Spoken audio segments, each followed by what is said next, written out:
ہمارا نمبر 1 تراویح کے مسائل و فضائل، دوسرے نمبر پر آج جو ہم سیکھیں گے وہ ہم اس رمضان میں ہمیں کیا نہیں کرنا چاہیے روزے کی حالت میں، اس کی ایک لسٹ ہم بنائیں گے۔ تیسرے نمبر پر کن چیزوں سے روزہ ٹوٹ جاتا ہے اس کی لسٹ ہم دیکھیں گے، کن چیزوں سے روزہ ٹوٹ جاتا ہے اس کی لسٹ انشاءاللہ ہم دیکھیں گے۔ تینوں کا میں نے سمری آپ کے سامنے بیان کی جو اس پورے کلاس میں ہم سیکھیں گے۔ آج کی اس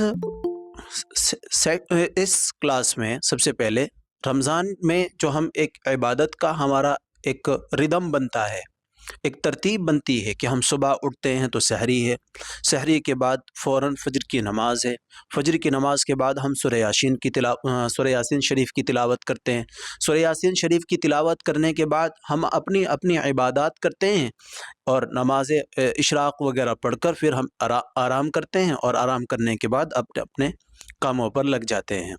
تو صبح سے لے کر شام تک جو ہماری ایک عبادات کی ترتیب ہے وہ رمضان میں کی برکت ہے۔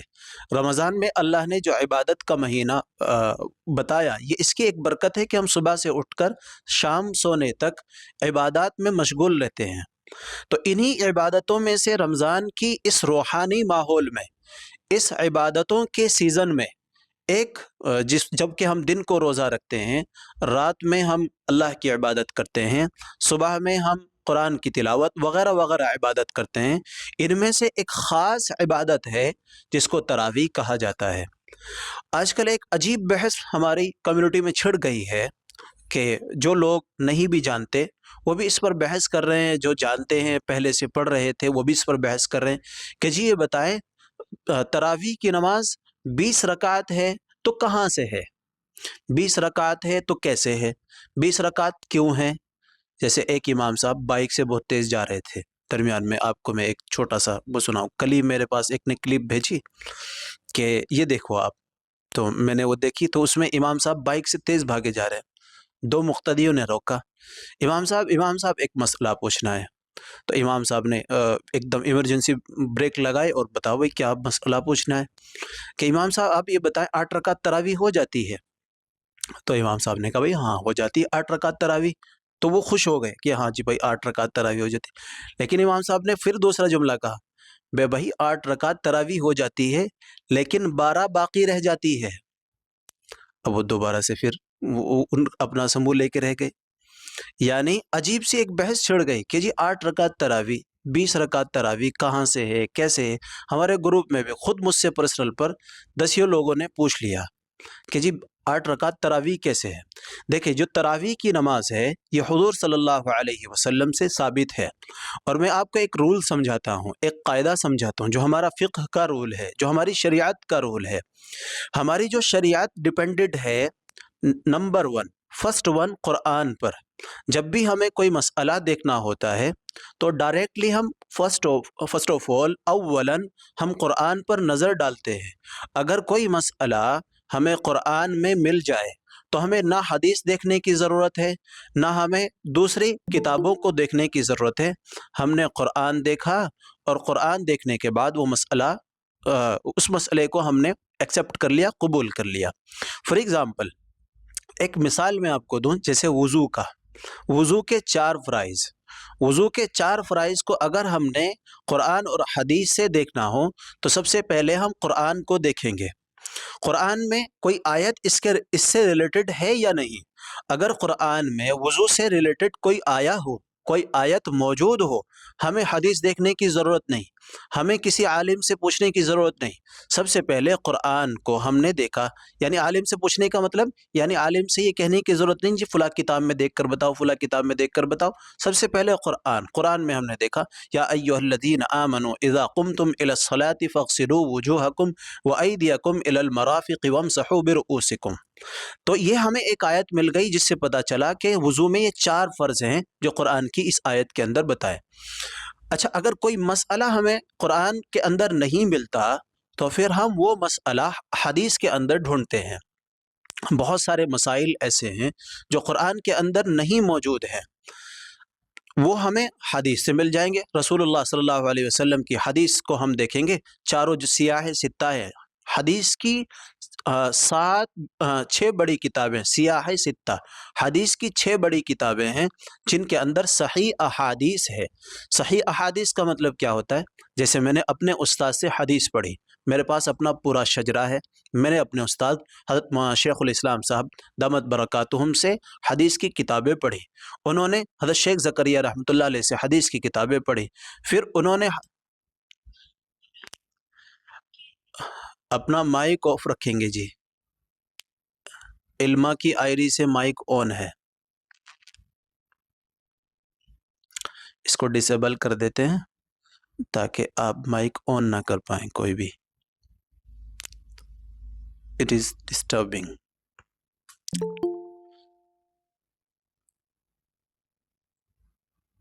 لاسٹ میں ہم اپنے مائک کا یہ اوپن کر دیں گے تاکہ آپ سوال کر سکیں۔ تو جی میں عرض کر رہا تھا کہ سب سے پہلے ہم مسئلہ دیکھتے ہیں قرآن میں، اس کے بعد ہم مسئلہ دیکھتے ہیں حدیث میں۔ تو جیسے میں نے حدیث پڑھی اپنے استاد سے، انہوں نے حدیث پڑھی شیخ زکریا رحمۃ اللہ علیہ سے، شیخ زکریا رحمۃ اللہ علیہ نے حدیث پڑھی اپنے استاد سے حضرت مولانا خلیل احمد صاحب سہارنپوری رحمۃ اللہ علیہ سے۔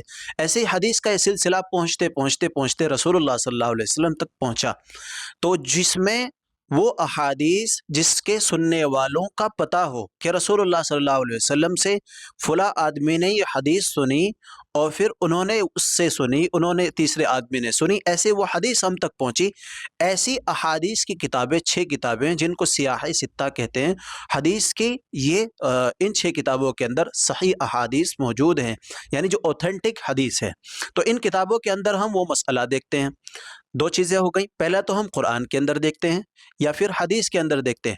نمبر 3، اگر ہمیں قرآن کے اندر حدیث کے اندر کوئی مسئلہ نہ مل رہا ہو تو پھر اس کے بعد ہم اجماع کو دیکھتے ہیں۔ اجماع کا مطلب یعنی صحابہ کے قول کو دیکھتے ہیں، صحابہ کے فعل کو دیکھتے ہیں، کسی صحابی کی بات کو دیکھتے ہیں، کیونکہ رسول اللہ صلی اللہ علیہ وسلم نے فرمایا اصحابی کالنجوم بأیہم اقتدیتم اہتدیتم، میرے صحابہ ستاروں کی مانند ہے، جس ایک کے پیچھے بھی چل دیے، جس ایک کے راستے کو پکڑ لیا، جس طرح سے چاند کی روشنی میں آدمی راستہ دیکھتا ہے، ایسے ہی اگر کسی ایک صحابی کی زندگی کی روشنی میں اگر چل دیے تو ہمیشہ کامیاب رہو گے، آخرت میں بھی اور دنیا میں بھی۔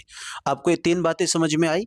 نمبر 1، یا تو ہم حدیث کے اندر قرآن کے اندر دیکھتے ہیں، یا پھر حدیث کے اندر دیکھتے ہیں، یا پھر ہم کسی صحابی کے قول کو دیکھتے ہیں، صحابی نے کیا عمل کیا۔ نمبر 4، پھر ہم قیاس کو دیکھتے ہیں، قیاس۔ ان 4 باتوں سے ہماری شریعت کا کوئی رول، کوئی مسئلہ نکلتا ہے، یا تو قرآن سے، یا حدیث سے، یا اجماع سے۔ اجماع یا تو صحابہ کا اجماع، صحابہ کا کوئی قول، یا پھر علماء اس پر کیا سوچتے ہیں۔ نمبر 4، پھر قیاس۔ نہ تو قرآن کے اندر فار ایگزامپل مان لیجیے گھڑی کا پہننا، موبائل کا استعمال کرنا، ایپل کے فون کا لینا، کوئی آدمی کہنے لگے یہ تو گھڑی پہننا تو حضور صلی اللہ علیہ وسلم کے زمانے میں نہیں تھا۔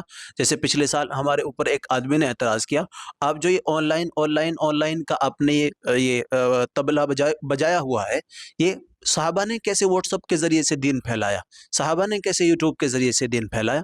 تو صحابہ کے زمانے میں تو گھڑی بھی نہیں تھی، صحابہ کے زمانے میں تو اس طرح کے یہ ہمارے پاس ایسیسریز نہیں تھی جن سے ہم فائدہ اٹھا رہے ہیں، صحابہ کے زمانے میں تو بائک بھی نہیں تھی، صحابہ کے زمانے میں تو کار بھی نہیں تھی۔ اگر صحابہ کے دور کو دیکھیں تو صحابہ نے تو کچے مکانوں میں اپنی زندگی گزاری ہے، پیٹ پر پتھر باندھے ہم باندھ سکتے ہیں، ہم کچے مکانوں میں اپنی زندگی گزار سکتے ہیں، ہم مٹی پر سو کر اپنی زندگی گزار سکتے ہیں؟ نہیں گزار سکتے۔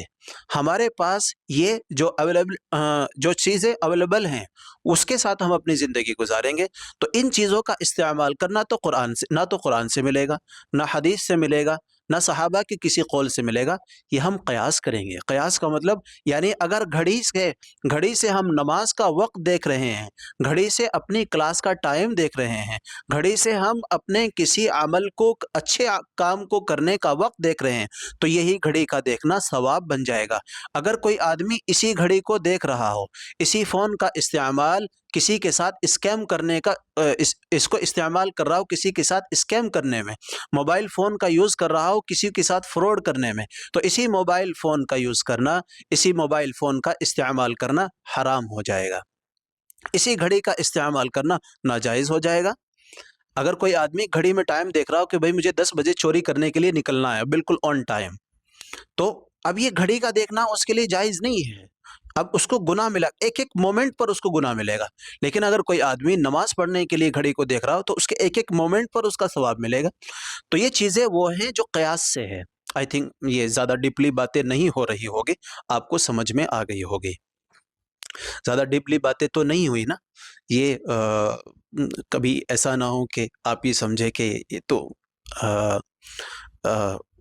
مولانا صاحب نے شروع کر دی اپنی وہ والی کلاس جو ان کو پڑھاتے ہیں، اصل جو کتاب سامنے کھلی ہوئی ہوتی پھر اسٹوڈنٹس کو پڑھاتے ہیں۔ بہت نارملی سی یہ عام فہم باتیں ہیں جن سے ہمارے مسائل نکلتے ہیں۔ اب لوگ پوچھتے ہیں کہ رسول اللہ صلی اللہ علیہ وسلم نے جب پورے رمضان تراویح کو نہیں پڑھا تو پھر آپ کیوں تراویح کو پڑھتے ہیں؟ ہمارا جواب یہ ہے کہ رسول اللہ صلی اللہ علیہ وسلم نے پورے رمضان تراویح کو نہیں پڑھا، مانتے ہیں تیسرے دن رسول اللہ صلی اللہ علیہ وسلم اور چوتھے دن آپ صلی اللہ علیہ وسلم اپنے حجرے سے باہر نہیں آئے، اور آپ صلی اللہ علیہ وسلم جب حجرے سے باہر نہیں آئے تو صحابہ نے کھکارا، ایسے کھکارا، حضور صلی اللہ علیہ وسلم کی آواز سن کر باہر آئے، دیکھا کیا پورا مجمع موجود ہے، اور رسول اللہ صلی اللہ علیہ وسلم سے صحابہ نے پوچھا یا رسول اللہ آج آپ نے تراویح نہیں پڑھائی، آج آپ کیوں نہیں آئے؟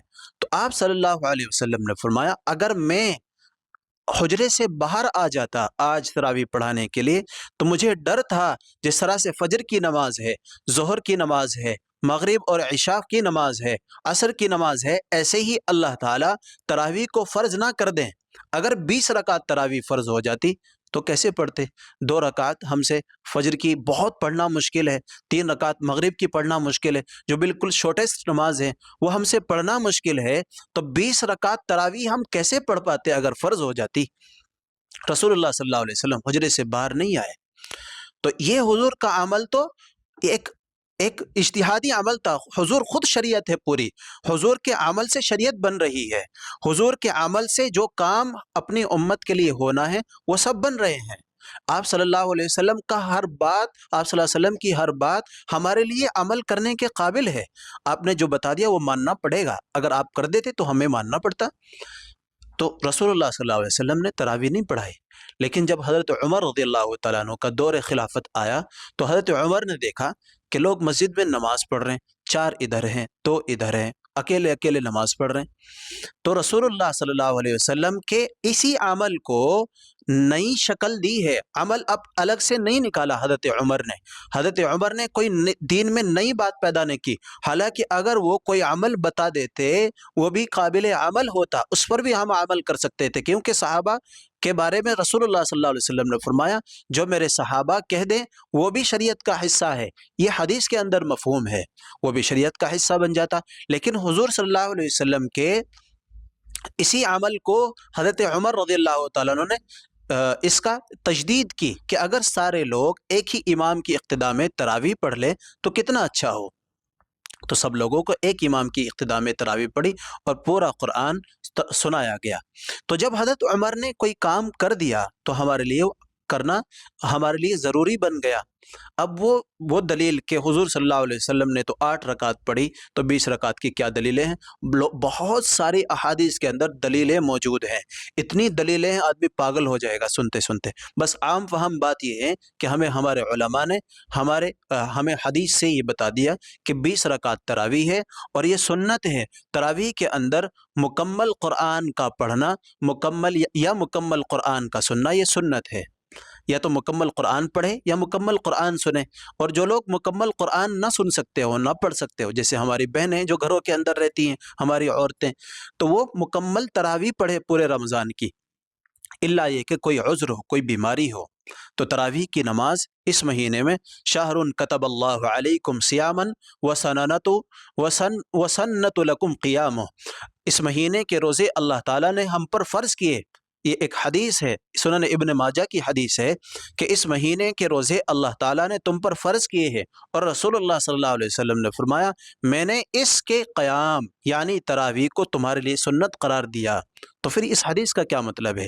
تو دوسری حدیث میں رسول اللہ صلی اللہ علیہ وسلم نے فرمایا، حضرت عائشہ رضی اللہ تعالیٰ عنہ فرماتی ہیں کان رسول اللہ صلی اللہ علیہ وسلم اذا دخل شہر رمضان شد منزرہ ثم لم یأت فراش حتی ینسلخ۔ اس مہینے میں رسول اللہ صلی اللہ علیہ وسلم سب سے زیادہ عبادت کیا کرتے تھے، بستر پر تشریف نہیں لاتے تھے آپ صلی اللہ علیہ وسلم۔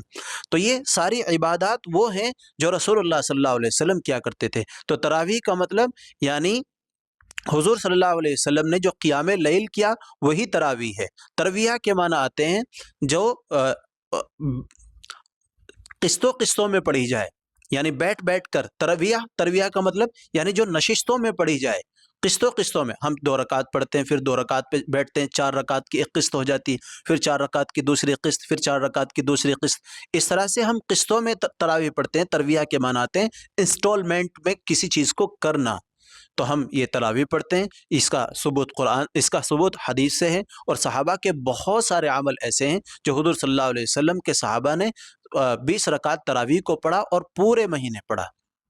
تو اس بات میں بالکل آپ کنفیوز نہیں ہو جائیے گا کہ بہت سارے لوگ کہہ رہے ہیں جی کہ یوٹیوب پر آ رہے ہیں، نئی نئی بحثیں چھڑ رہے ہیں اور فتنوں میں لوگ پڑھ رہے ہیں۔ ابھی ہمارے ایک جاننے والے، مجھے بہت زیادہ افسوس ہوا، ان سے میری دوستی کبھی پرانے زمانے میں ہوئی اور ابھی کچھ لا تعلقی سی ہوئی، یعنی وہ اپنے کام میں لگے رہے اور میں اپنے کام میں لگا رہا۔ پرسوں میں نے ان کا ایک اسٹیٹس دیکھا، جس اسٹیٹس میں وہ فتنہ گوہر شاہی میں پھنسے ہوئے۔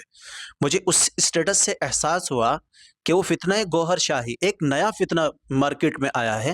ان کا کہنا یہ ہے کہ ہمارے جو بڑے گرو گھنٹال ہیں وہ امام مہدی کے قائم مقام ہے، یعنی ان کے جو گرو گھنٹال کوئی ہوں گے وہ گوہر شاہی کوئی تھے ان کے بزرگ، ان کو امام مہدی کے قائم مقام کہہ رہے ہیں، اور کہہ رہے ہیں کہ ان کا چہرہ ہمیں چاند کے اندر نظر آتا ہے، اور وہ وہی ہیں جن کے بارے میں رسول اللہ صلی اللہ علیہ وسلم نے فرمایا تھا کہ وہ امام مہدی قیامت سے پہلے آئیں گے جن کا چہرہ چاند کے اندر نظر آئے گا۔ اور عجیب عجیب باتیں وہ پھیلا رہے ہیں، ان کے فتنے میں ہماری یوتھ پڑھ رہی ہیں۔ جیسے ایک انجینئر علی مرزا ہے، انجینئر مارکیٹ میں ہے، اب انجینئر ہے تو اپنا کام اسی حساب سے کرے، جو جس کا کام ہو اسی کو ساجے۔ انجینئر کا کام ہے کہ وہ اپنا جو اس کے حصے میں کام آیا ہے وہ کام کریں۔ تو آج کل مارکیٹ میں یوٹیوب پر نئی نئی باتیں پیدا ہو رہی، جیسے ایک محترمہ بشما معروف ایسے کر کے کوئی نام ہے، ہمارے اسٹوڈنٹ نے بتایا، اور کہ وہ کہہ رہی ہیں کہ حضور صلی اللہ علیہ وسلم نے اپنی زندگی میں برتھ ڈے منایا ہے، لہٰذا تم بھی برتھ ڈے مناؤ، فیہ ولدت فیہ، ایسے حدیث سنا رہی ہیں۔ حضور صلی اللہ علیہ وسلم نے اپنی زندگی میں کیسے برتھ ڈے منایا بھائی؟ تو ایسی حدیثوں کو سن کر لوگ، ہماری یوتھ، ایسے ہی ہماری جو بہنیں ہیں جو یوٹیوب پر دیکھ رہی ہیں، ہماری مائیں، وہ کنفیوز ہو رہی۔ تو آپ کو بالکل کنفیوز ہونے کی ضرورت نہیں ہے، 20 رکعت تراویح ہے، شرح صدر کے ساتھ آپ 20 رکعت تراویح پڑھتے رہیں۔ آئی تھنک آپ کو میری تراویح کے بارے میں بات سمجھ میں آ گئی ہوگی۔ جی، آپ بالکل اس معاملے میں پڑھنے کی ضرورت نہیں کہ 20 رکعت تراویح کیسے ہے، ہم پڑھ رہے ہیں۔ She was also seeing that going graveyard, ہاں اس نے یہ بھی کہا کہ قبرستان میں جانا عورتوں کے لیے جائز ہے اور جایا کرتی تھی۔ تو یہ سب وہ باتیں ہیں جو احادیث کو توڑ مروڑ کر عوام کے سامنے پیش کر رہے ہیں۔ جیسے نیل پولش لگانا، اسی عورت نے نیل پولش لگانے کے بارے میں بھی کہا کہ نیل پولش لگا سکتے ہیں، کہ یہ جو علماء بتاتے ہیں اور یہ غلط بتاتے ہیں۔ علماء جو آپ کو بتا رہے ہیں کہ نیل پولش نہیں لگانا چاہیے، غلط بتاتے ہیں۔ آپ کو ایک بات بتاؤں، ہماری کلاس اصل جانی تھی دوسری طرف، اب جاری دوسری طرف ہے، اس میں وقت جا رہا، لیکن یہ بھی ضروری باتیں ہیں جو آپ کے سامنے آنا ضروری ہے۔ دیکھیں، یہ جو میں باتیں آپ کو بتا رہا ہوں، یہ اس لیے بتا رہا ہوں کیونکہ آپ مجھے اپنا امین مانتے ہیں، اور صحیح بات کا بتانا یہ میری ذمہ داری اور رسپانسبلٹی ہے۔ اگر میں آپ کو صحیح بات نہیں بتاؤں گا تو قیامت کے دن مجھ سے جا کر پوچھ گچھ ہوگی اللہ کے سامنے، آپ میرا ہی گریبان پکڑ لیں گے کہ ہم نے تو ان کو اپنا رہنما مانا تھا، ہم ان سے اپنی باتیں سنتے تھے، دین کی باتیں پوچھتے تھے، اور قیامت میں آپ میرا گریبان پکڑ کر کھڑے ہو جائیں گے، میں کیا جواب دے پاؤں گا؟ تو میں آپ کو صحیح بات بتانے کا مکلف ہوں، اور ایسا بھی نہیں ہے کہ سارا ہی علم میرے پاس ہے۔ وَفَوْقَ كُلِّ ذِي عِلْمٍ عَلِيمٍ، ہر جاننے والے کے اوپر ایک اور بڑا جاننے والا ہوتا ہے۔ مجھ سے بڑے جاننے والے میرے علماء ہیں، ان سے بڑے جاننے والے ان کے علماء ہیں، ان سے بڑے جاننے والے ان کے علماء ہیں، پھر انبیاء ہیں، صحابہ ہیں۔ تو اگر مجھے کوئی بات نہیں معلوم ہوگی تو کوئی بات نہیں۔ حضرت امام اعظم ابو حنیفہ رحمۃ اللہ علیہ سے مسئلہ پوچھا گیا۔ امام اعظم ابو حنیفہ کی زندگی سے تقریباً 70 ٹائم 70 مرتبہ یہ بات ثابت ہے کہ امام اعظم ابو حنیفہ سے مسئلہ پوچھا جا رہا ہے۔ امام اعظم ابو حنیفہ کے سامنے جب پرچی آئی تو امام اعظم ابو حنیفہ نے کہا لا ادری، مجھے نہیں معلوم بھائی، مجھے نہیں پتہ، تحقیق کر کے بتاؤں گا۔ تو اگر مجھے کوئی مسئلہ نہیں معلوم ہوگا تو میں آپ کو تحقیق کر کے بتاؤں گا، کیونکہ میرے پاس ہی سارا علم نہیں ہے۔ تو جو آپ نے ہمارے اوپر ایک بھروسہ کیا ہے، اس بھروسے کے اوپر ہمیں کھرا اترنا، اس بھروسے کو ہمیں پورا کرنا، یہ ہمارے لیے ضروری ہے، یہ ہمارا اخلاقی اور دینی فریضہ ہے۔ تو جو محترمہ نے کہا ایسے آپ کو ایک بات بتاتا ہوں کہ اگر آپ ایسے لوگوں کو یوٹیوب پر سننا شروع ہو جائیں، جو لوگ نئے نئے اسکالرز آ رہے ہیں، ماڈرن اسکالرز آ رہے ہیں، وہ علماء ان سے الگ ہیں جو صحیح باتیں اور اچھی باتیں لوگوں تک ڈلیور کر رہے ہیں۔ ایسے بھی ماشاءاللہ علماء ہیں، ایسے بھی ہماری بہنیں ہیں جو اوتھینٹک باتیں جیسی علماء نے بتائی ہیں ویسے ہی وہ لوگوں تک ڈلیور کر رہے ہیں۔ اللہ نے ان کو بولنے کا اور ان کو ایک اسپیکنگ اسکل دی ہے، اور وہ اس اسپیکنگ اسکل کو یوز کر کے لوگوں تک دین کی باتیں پہنچا رہے۔ اچھے لوگ بھی ہیں، لیکن کچھ لوگ وہ ہیں اگر آپ ان کی باتوں کو یوٹیوب پر سننا شروع ہو جائیں تو آپ یقین جانیے آپ کو علماء ایسے لگیں گے کہ علماء نے پوری زندگی میں کچھ نہیں کیا، صرف انہوں نے دال روٹی کھائی اور لوگوں کو بہکایا، بس ایسا لگے گا۔ یعنی یہ جو ہمارے بڑے بڑے مدارس ہیں، دارالعلوم ہے، ہمارے جو بڑے بڑے مدارس ہیں، انہوں نے کچھ نہیں کیا، خالی اپنے حجروں میں بیٹھ کر اور صرف دال روٹی کھائی، کچھ نہیں کیا۔ میں بھی آپ کو ایسے ہی لگنے لگوں گا اگر آپ نے ان کے بیانات کو سننا شروع کر دیا۔ ایسا لگے گا کہ صرف دین کا کام انہوں نے کیا۔ امام اعظم ابو حنیفہ نے چنے بیچے، امام بخاری نے چنے بیچے، اور جی امام مالک نے چنے بیچے، انہوں نے کچھ نہیں کیا، اور جو کیا ہے ہم نے کیا۔ علماء نے تو خالی دال روٹی بیچی ہے مارکیٹ میں بیٹھ کے۔ تو اگر ایسے لوگوں کو آپ سنیں گے تو ایسا ہی محسوس ہونے لگا۔ یقین نہ ہو تو آپ کچھ دن تک سن کر دیکھیے۔ تو اسی ایک محترمہ نے کہا کہ جی نیل پالش لگانا جائز ہے، لگا سکتے ہیں۔ کیسے جائز ہے؟ اگر کوئی ایسی نیل پالش ہے جو ہمارے ناخنوں پر رچ بس گئی ہے، جس سے پانی ہمارے ناخن کے پارٹ تک، کیونکہ ناخن ہماری باڈی کا حصہ ہے، اگر ناخن پر ہماری نیل پالش لگی ہوئی ہے اور اس نیل پالش کے نیچے پانی نہیں پہنچ رہا ہے، تو پھر کیسے؟ جب پانی نہیں پہنچا، ملا وضو الہ فلا صلاۃ لہ، جس کا وضو نہیں اس کی نماز نہیں۔ جب وضو ہی نہیں ہوا تو نماز کیسے ہو گئی؟ ومن لا صلاۃ لہ فلا دین لہ، اور جس کی نماز نہیں، اس کا دین میں کوئی حصہ نہیں۔ تو جب اس عورت کا وضو ہی نہیں ہوا جس نے نیل پالش لگائی ہوئی ہے، تو پھر اس کی نماز کیسے ہو گئی؟ جب اس نے غسل کیا، غسل کی حالت میں، ناپاکی کی حالت میں اس نے غسل کیا اور نیل پالش لگائی ہوئی ہے، نیل پالش کے نیچے پانی پہنچا نہیں، تو غسل کہاں سے ہوا؟ تو ناپاکی کی حالت میں ہے نا ابھی بھی۔ تو ایسے لوگ جو کہہ رہے ہیں کہ نیا مسئلہ بتا رہے ہیں کہ جو علماء نے منع کیا نیل پالش لگانے کا، غلط کیا، تو ایسی عورتوں کو سننے سے پرہیز کرنا چاہیے۔ ایسی عورتوں کو، ایسے اسکالرس کو سننا چاہیے جو دین کی صحیح بات کو صحیح طریقے سے بتائیں، اور جو دین کی کسی بات کو توڑ مروڑ کر بتائیں۔ تو ان ایسے لوگوں کے بارے میں جن پر آپ کو بھروسہ ہو، ضرور معلوم کر لینا چاہیے۔ تو یہ آپ کو سمجھ میں آ گیا ہوگا، شاید میں اچھے سے اپنی بات سمجھا پا رہا ہوں۔ اگر آپ کو میری بات سمجھ میں آ رہی ہے تو آپ مجھے تھمس اپ کر کے ضرور بتائیں، تاکہ پتہ لگے کہ اچھا they are modifying Sharia as per 3 facilities. اچھا جی، ہاں، شریعت کو دیکھیں، شریعت کے اندر کوئی لچک نہیں ہے، شریعت کے اندر کوئی لچک نہیں ہے۔ اگر شریعت کو میں اپنے ابو کے لیے الگ بنا دوں، شریعت کو میں اپنی امی کے لیے الگ بنا دوں، شریعت کے کسی مسئلے کو اپنی بہن کے لیے الگ بنا دوں، شریعت کے مجھے کسی نے دعوت کر دی اور اس نے مسئلہ پوچھا، مولانا صاحب آپ نے ہمارے یہاں دعوت کھائی اور آپ کو ہم نے مرغے سرغے کھلائے، طرح طرح کی چیزیں کھلا دی، اب بتاؤ آپ سود کا لینا جائز ہے نہ جائز ہے؟ تو اس کی دعوت کھانے کے بعد اگر میں لالچ میں آ کے اس کی کسی چیز کو دیکھ کر میں اس کے لیے سود کو جائز کر دوں تو یہ کیسے ہو سکتا ہے؟ یہ تو یہودیوں کے ان علماء کا کام تھا، یہودیوں کے ان اسکالرز کا کام تھا جن کا ذکر قرآن میں ہے کہ انہوں نے قرآن کو انہوں نے اپنی کتابوں کو بدلا، انہوں نے اپنی شریعت کو بدلا۔ کیسے بدلا؟ بھائی کسی نے ان کی دعوت کر دی، چلو بھائی تمہارے لیے یہ جائز ہے۔ کسی نے دعوت نہیں کری، چاہے وہ کتنا بھی اچھا آدمی تھا، لے بھائی تیرا تو گیا، تیری تو لٹیا ڈوب گئی۔ ایسے مسائل بتا دیتے یہودی۔ اور ہمارے آج کل کے اسکالرز بھی جو علماء سو میں سے آ رہے ہیں وہ بھی ایسے ہی ہیں کہ سامنے والے کو دیکھا کہ جی یوتھ کو اپنی طرف کرنا ہے، یا جو ہماری گرلس ہیں ان کو اپنی طرف کرنا ہے کہ جی کوئی بھی مسئلہ بتا دو اپنی زبان میں جیسے بھی بتانا ہے۔ تو ایسا نہیں ہے، شریعت کے اندر لچک نہیں۔ جو شریعت میرے لیے ہے وہی شریعت میرے باپ دادوں کے لیے ہے، وہی شریعت میری اولاد کے لیے بھی ہوگی، وہی شریعت میرے گھر والوں کے لیے بھی ہے۔ جو شریعت کسی ایک عام بندے پر واجب ہوتی ہے وہی شریعت ایک عالم کے لیے بھی ہے۔ عالم کے لیے جائز نہیں ہے کہ وہ کس موبائل میں بیکار گندی تصویریں دیکھیں۔ جو ایک آدمی کے لیے، ایک نارمل آدمی کے لیے ناجائز ہے، حرام ہے، وہی ایک عالم کے لیے ناجائز اور حرام ہے۔ کسی کے شریعت کے اندر کوئی لچک اور کسی طرح کی کوئی جھکاؤ نہیں ہے۔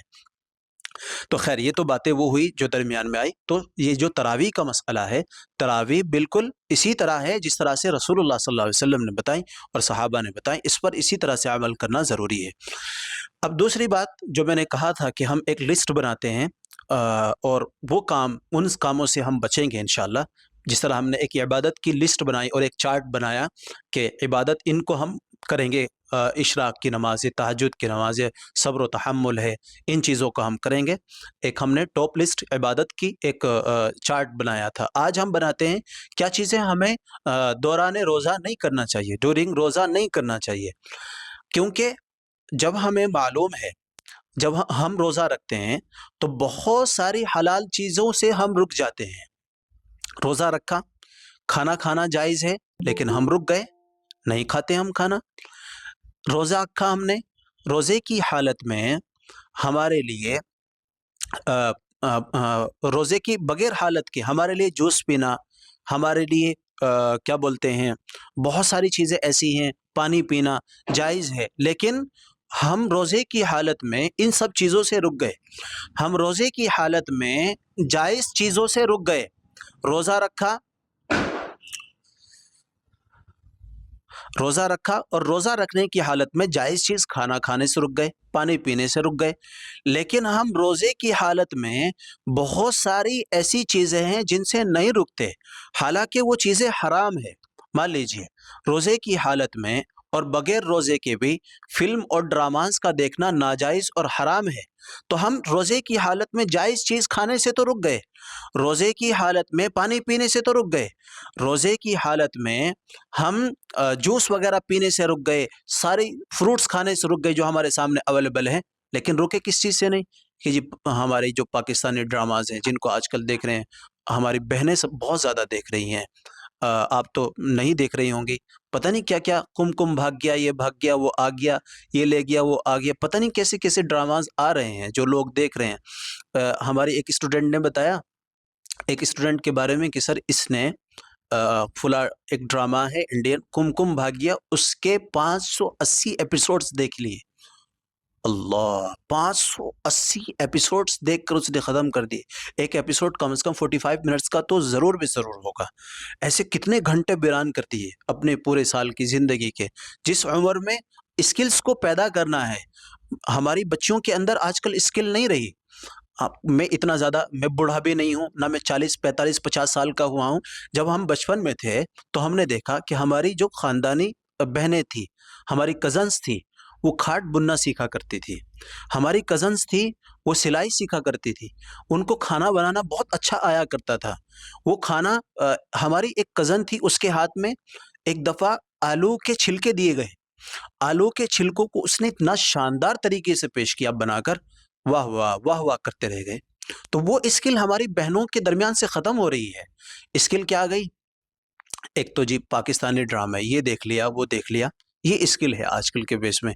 نیٹ فری کا مل رہا ہے، امبانی نے بالکل ایسا فری کا کر دیا، جیو کا ہمارا نیٹ، اس کو بالکل پورا 25 جتنا بھی GB ملتی ہے اس کو ختم کر کے چھوڑتے ہیں. اگر بچ گیا تو یہ سمجھتے ہیں کہ پورا نقصان ہو گیا، آج تو 2 کروڑ روپے کا نقصان ہو گیا، آج میری 200 MB بچ گئی.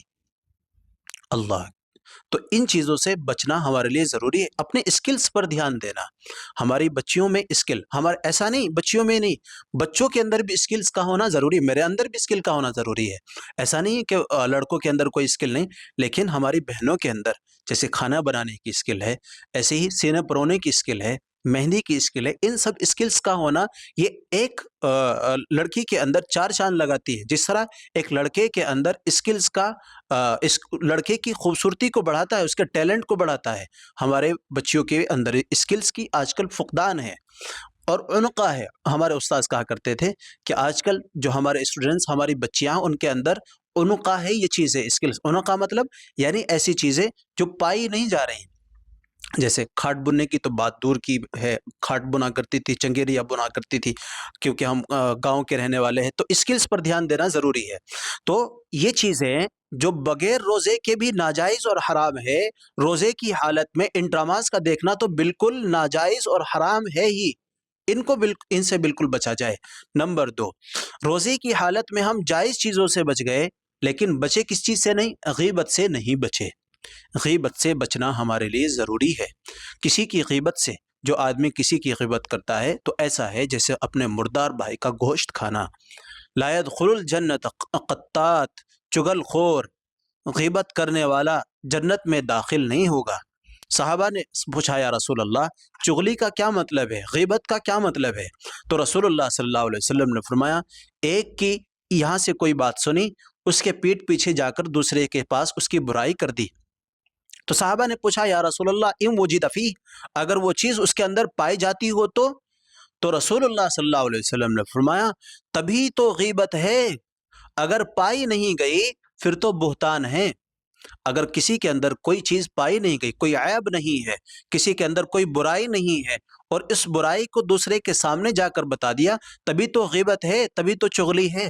اور اگر وہ عیب اس کے اندر نہیں ہے، پھر بھی اس کے خلاف وہ برائی بتا رہے ہیں، کسی کے پیچھے جا کر اس کی برائی کر رہے ہیں، پھر تو وہ بہتان ہے، اس سے بھی بڑا گناہ ہے.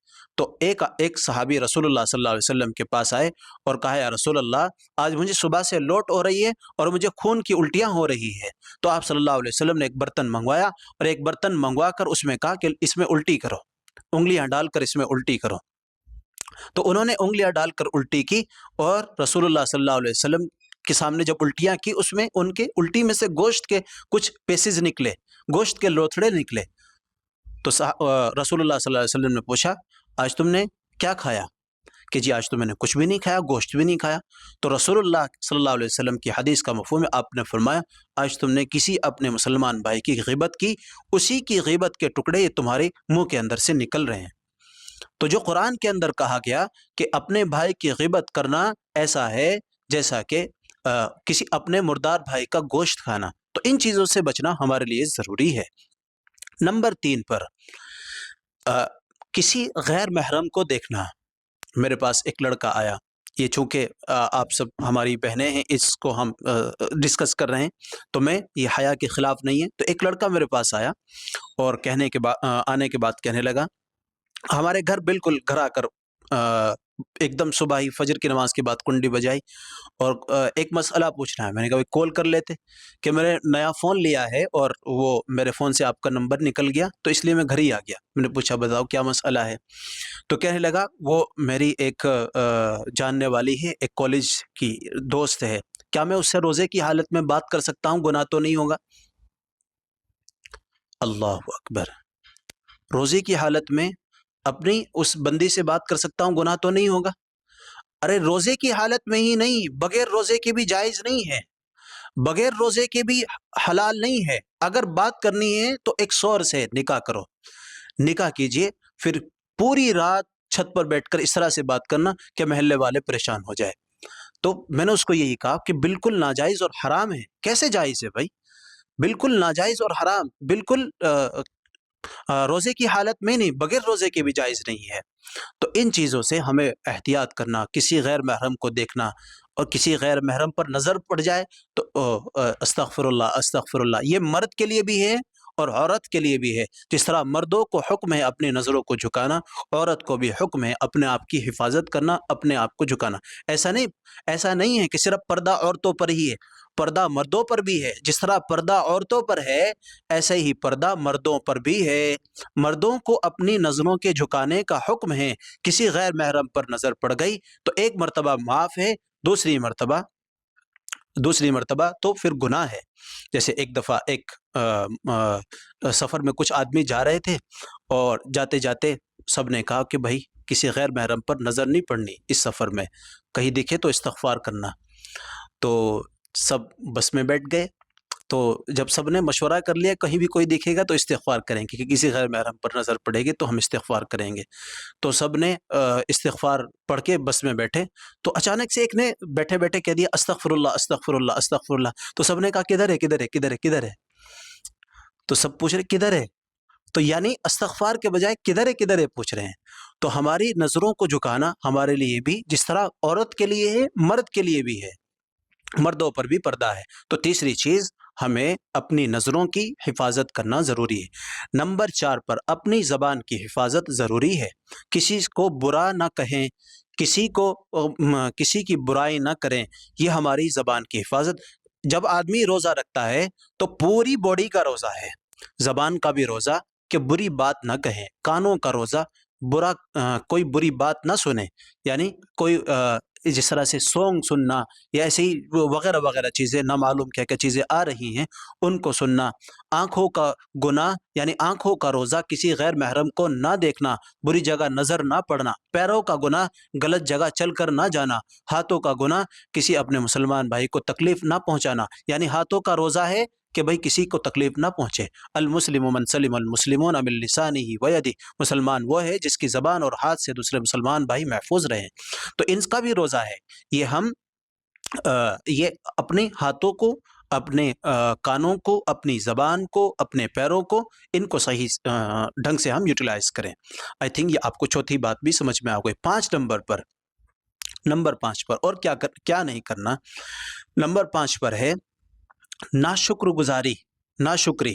اللہ نے جو افطاری میں دیا اس پر شکر گزاری کرنا۔ ہمارے یہاں اگر آج بریانی بنی ہے اللہ کا شکر ہے۔ آج ہمارے یہاں افطاری میں امی سے نمک تیز ہو گیا، امی ہے کوئی روبوٹ تو نہیں ہے، بہن ہے کوئی روبوٹ تو نہیں ہے، بڑی بہن نے کھانا بنایا، اب چھوٹی بہن پھٹ پڑی، آج نمک تیز کر دیا، یہ ہو گیا وہ ہو گیا، ایسا ہے ڈبل پیسہ ہے۔ تو یہ سب چیزیں بیکار ہیں، بلکہ وہ انسان ہے، ان سے اگر غلطی ہو جائے تو غلطی پر پردہ ڈالنا یہ ہمیں اسلام نے سکھایا۔ تو ہمیں ناشکری نہ کرنا یہ اسلام نے سکھایا۔ یہ چیزیں وہ ہیں جو ہمیں نہیں کرنی چاہیے روزے کے دوران۔ اب یہ جو ہمارا یہ کلاس تھی یہ چونکہ لمبی ہو گئی، درمیان میں باتیں ایسی آ گئی، انشاءاللہ جن چیزوں سے روزہ ٹوٹتا ہے نہیں ٹوٹتا ان کو ہم کل کور کریں گے۔ اب اگر کسی کا کوئی سوال ہے تو پوچھ سکتے ہیں۔